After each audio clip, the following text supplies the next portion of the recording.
하나님 말씀은 시편 102편입니다.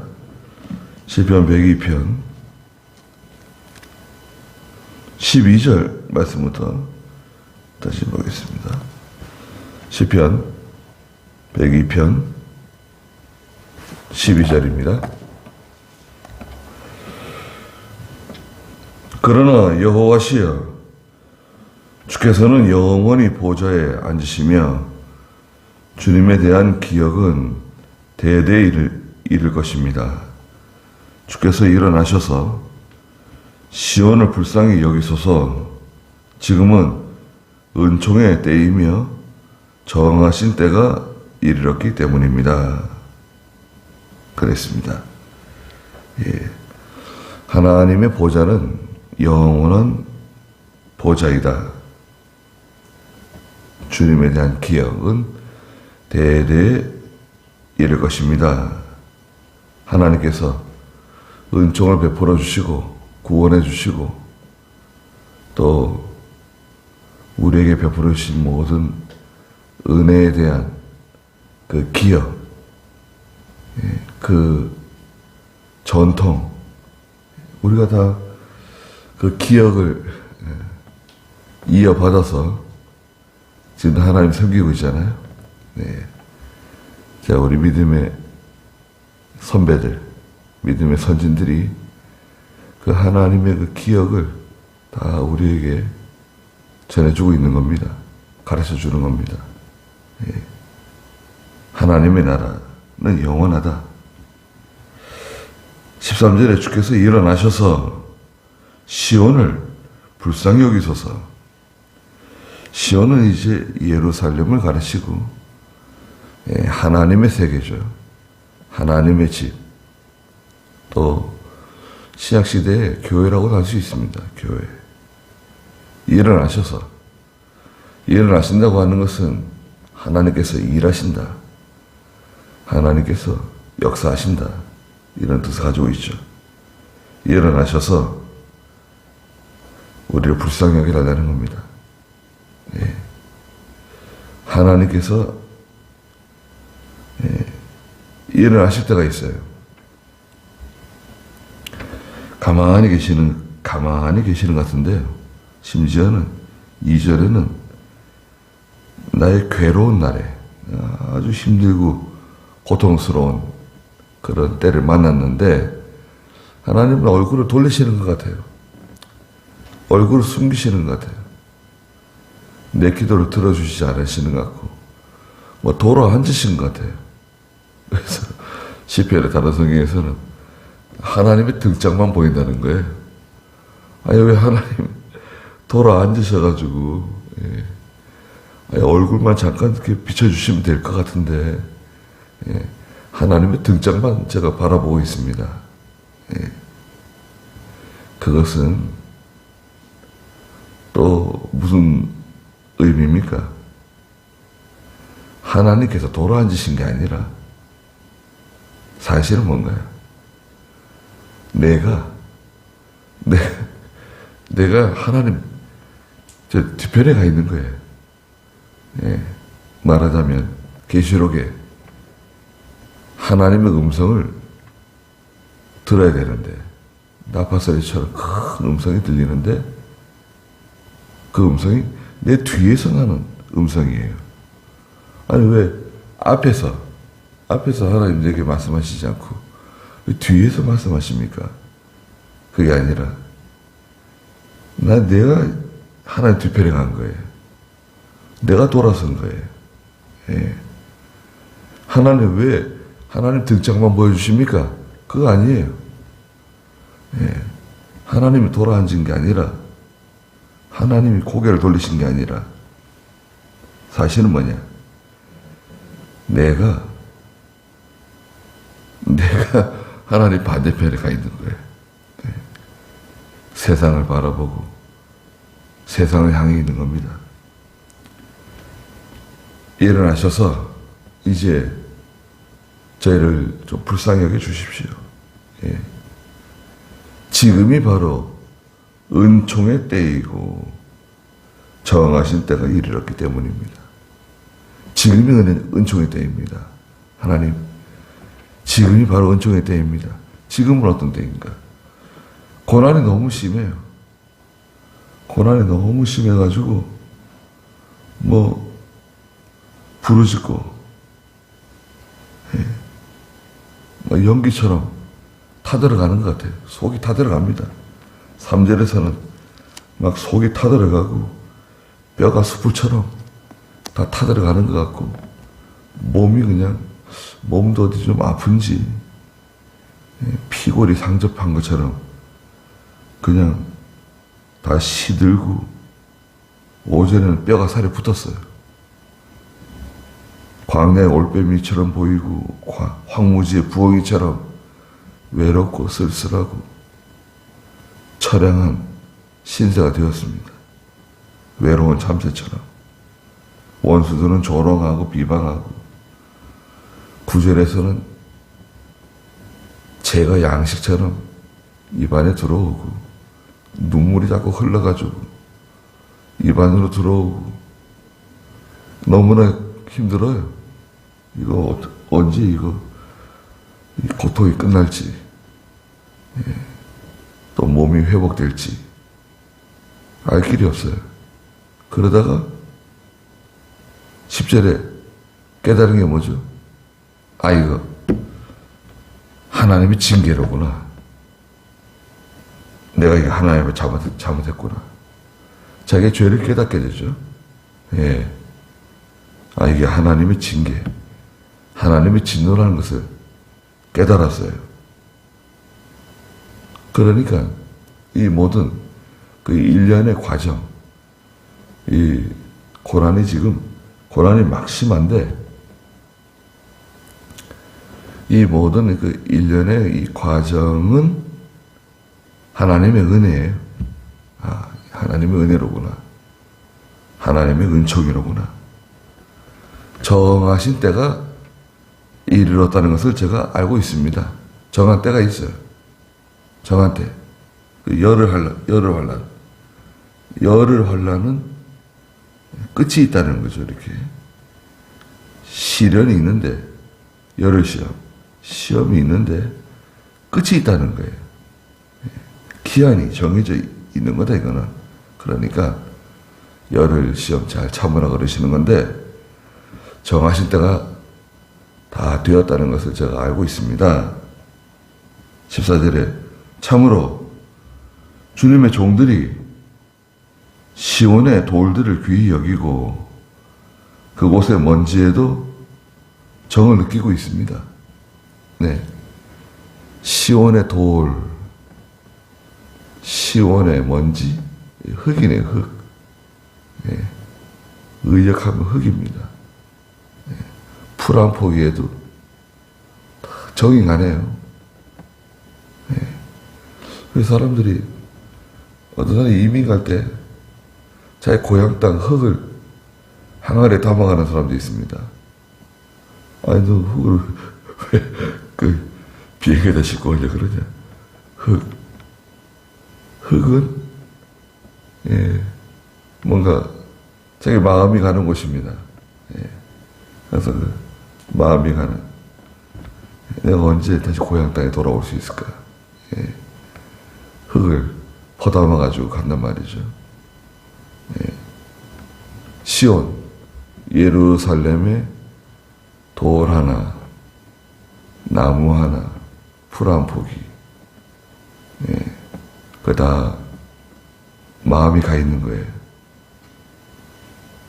거기가 역사적으로죠. 하나님께서 지금까지 은혜 주시고 우리에게 소망을 주시고,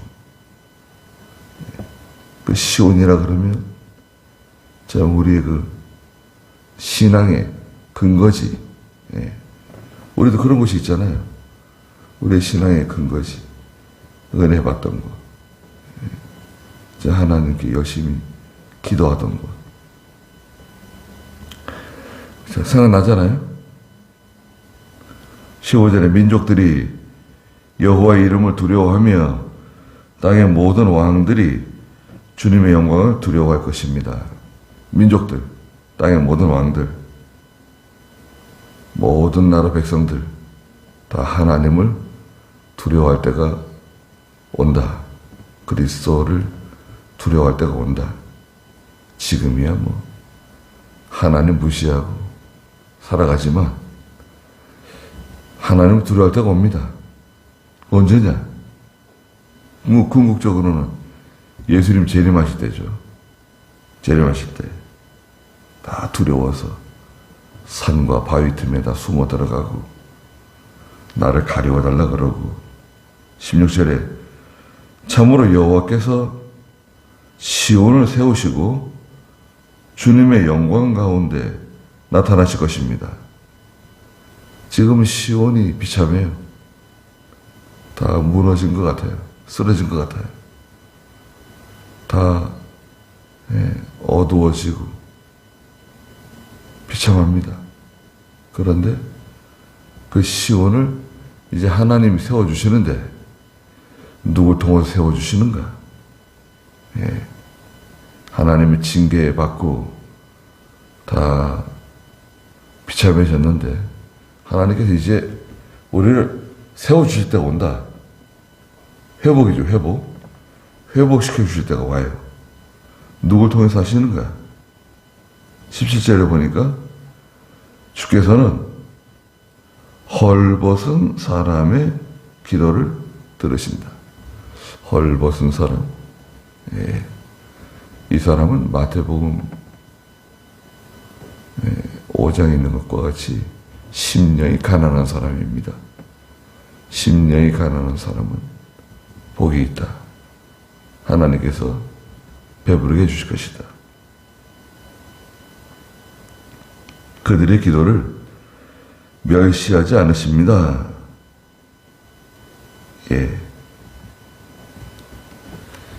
하나님께서 시온을 세우시는데 누구를 통해서 세우시느냐?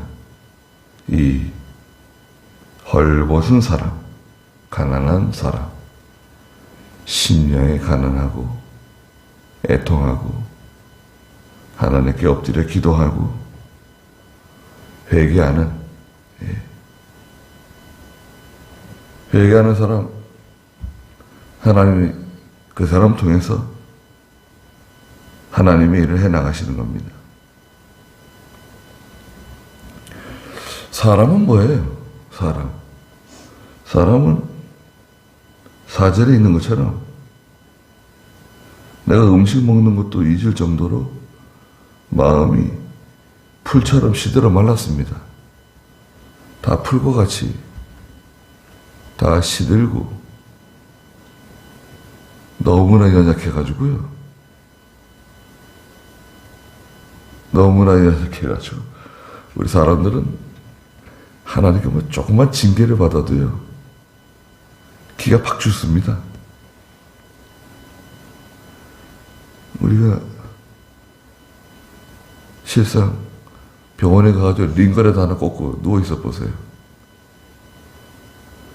할 수 있는 게 아무것도 없는 것 같아요. 얼마나 나약하고 얼마나 힘이 없고.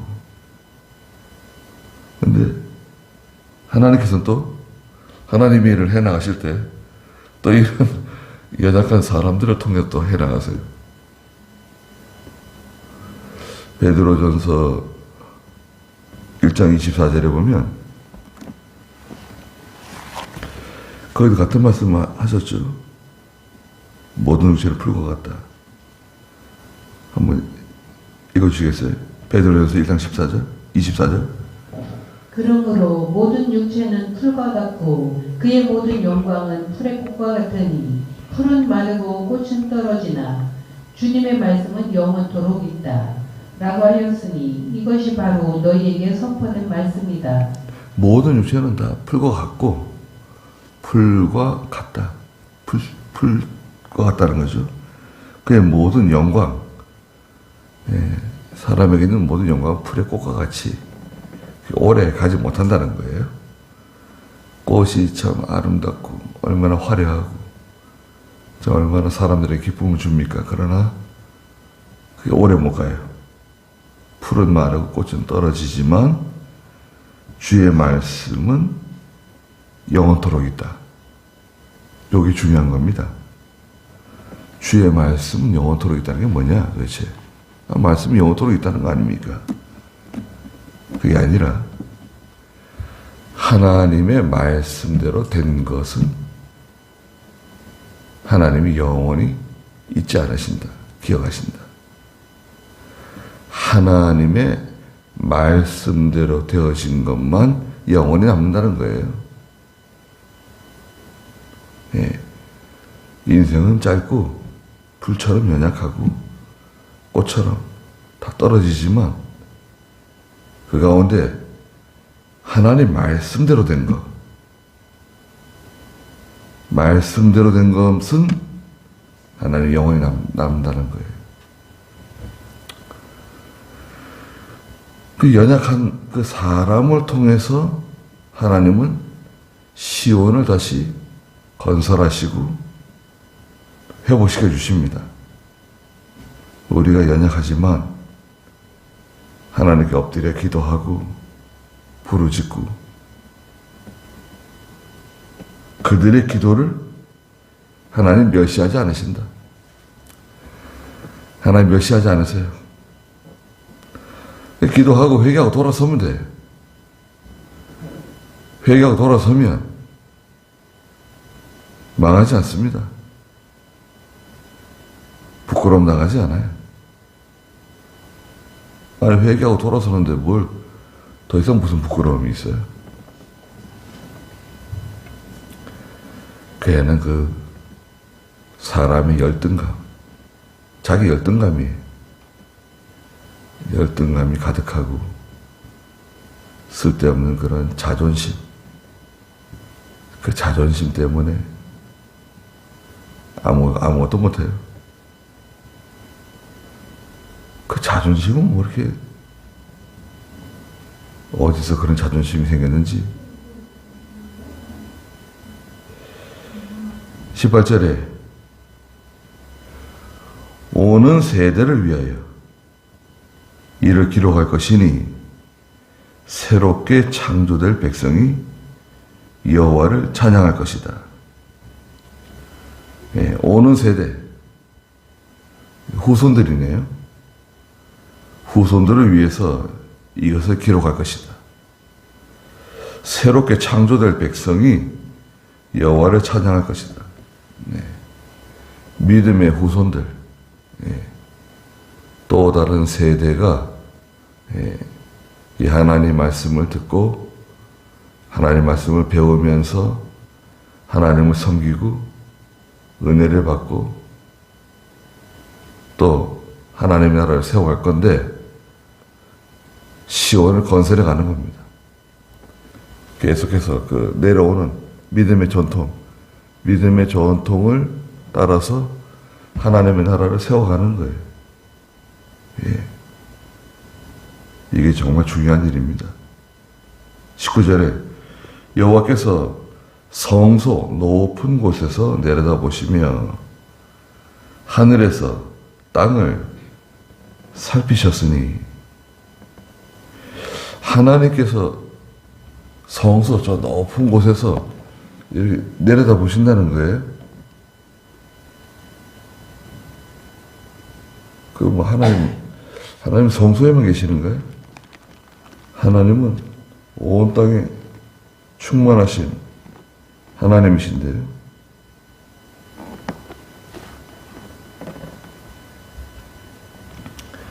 하늘에서 땅을 살피셔서 20절에 이는 갇힌 자의 탄식을 들으시고 죽게 된 사람들을 놓아주시기 위함입니다. 그랬습니다. 위에서 다 내려다 보시고 갇힌 자의 탄식, 죽게 된 사람들을 놓아주신다. 네. 죽을 거에 빠져있는 네.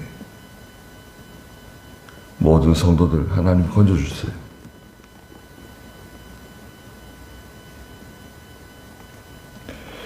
그 야고보 1장 18절에 보면요.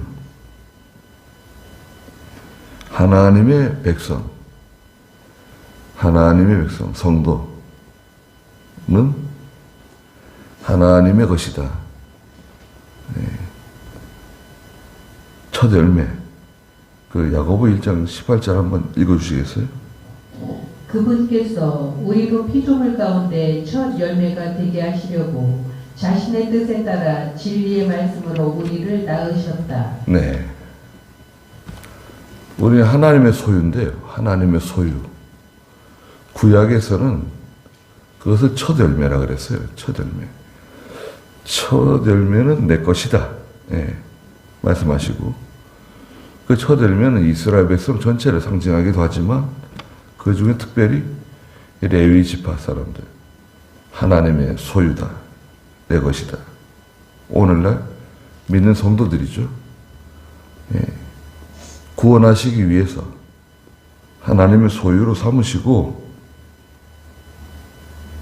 말씀으로, 진리의 말씀으로 우리를 낳으셨다. 자신의 뜻에 따라, 하나님의 예정을 따라, 하나님의 구원 계획을 따라서 우리를 진리의 말씀으로 낳으셨어요. 예? 우리는 그러니까 진리의 사람들이죠. 예. 우리 말씀에서 말하자면 태어난 사람들이에요. 말씀에 근거해서 구원받고 죄 용서받고 하나님의 자녀된 사람들이에요. 그 진리의 사람들. 진리의 사람들이 진리의 말씀에 견고하게 서 있지 않으면 예. 하나님 징계하시는 게 당연하잖아요.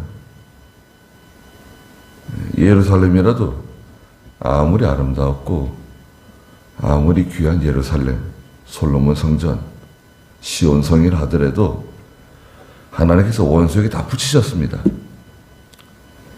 다 불살라지고 다 파괴되고 다 포로 잡혀가고 아무리 귀하면 뭐합니까? 진리 위에 서 있지 않고 예, 바른 신앙 세워가지 않고 뭐 형식적인 거, 의식적인 거, 뭐 그런 거 자랑하고 그런 거 좋아하고 예, 외부적인 거, 그 외부적인 거 그런 거 얼마나 좋아합니까? 그런데 실제로 은밀한 골방 다 잃어버리고 예, 신령한 세계 다 잃어버리고 또 하나님 주시는 그 영적인 은혜, 은총 다 잃어버리고 또 우리가 해야 할 중요한 역사적인 신앙, 이 바른 진리의 계통 이것을 계속해서 전하고 가르치면서 예, 18절에 있는 것처럼 오는 세대를 위해서 그것을 기록하고 가르치고 계속해서 예, 훈련시키는, 교육시키는 그 일, 예, 이거 정말 중요한 일입니다. 이걸 우리가 잘 해나가야 돼요. 우리 자녀들에게 먼저 이 하나님의 말씀 잘 가르치고 교훈하고 예, 세상 사람들이 뭐라 그러든 또 뭐 주변에 믿는 사람이라고 교회 다닌다고 성도라고 하는 사람들이 다 뭐 지금 주일 안 지키고 또 하나님 말씀 두려워하지 않고 네, 살아갑니다. 뭐 교회 직분 가졌다고 뭐 집사나 뭐 장모다 그래도 주일 안 지키시는 분들이 많아요. 아이 뭐 그렇게 하면 좋지만 형편이 그렇게 안 된다는 거예요. 주일 지켜야 됩니다. 예. 어려워도 주일 지키는 직장을 찾아야 되고 주일 지키는 사업을 해야 되고 예. 그런 걸 가르쳐 줘야 돼요. 하나님 기뻐하는 길을 걸어가야 된다. 다른 사람이 뭐라 그래도 예. 그리고 늘 기도하고 기도해야 된다. 진리의 사람이 돼야 된다. 예. 아까 우리 베드로전서 1장 24절에 있는 것처럼 25절에 있는 것처럼 하나님의 말씀은 영원토록 있다. 무슨 말씀이라고 했습니까? 말씀대로 되어진 것은 영원히 하나님이 그건 없어지지 않는다는 거예요. 말씀대로 된 것만 남는다. 우리가 그걸 알고 기도 많이 하고 또 회개하고 하나님의 도우심을 구하는 그런 저희가 되어야 되겠습니다. 기도하겠습니다.